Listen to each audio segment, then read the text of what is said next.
আসসালামু আলাইকুম গাইস। আসলে আজকে যে বিষয়টা আমি আপনাদের বলবো, আসলে ইতিমধ্যে আপনারা টের পেয়ে গেছেন কোন বিষয়ে আমি কথাটা বলতে চাচ্ছি। এই বিষয়টা হচ্ছে, দেখেন, আমি হচ্ছে মেট্রো রেলের ভিতরে আছি, মেট্রো রেল স্টেশনের ভিতরে।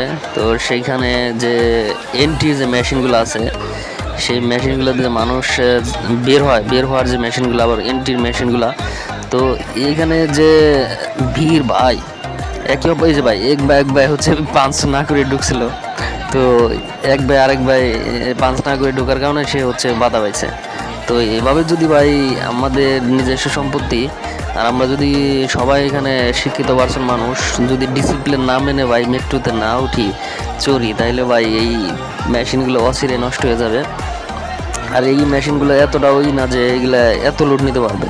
তো দেখা যাচ্ছে যে একজন আরেকজন ধাক্কা ধাক্কি পারাপারি কইরা ভাই এই অবস্থা। তো যাই হোক ভাই, আশা করা যায় যে পরবর্তীতে যারা এইভাবে এগুলা করতেছেন, পরবর্তীতে ইনশাল্লাহ আপনারা ভালোভাবে মেট্রোতে চড়বেন, যাবেন।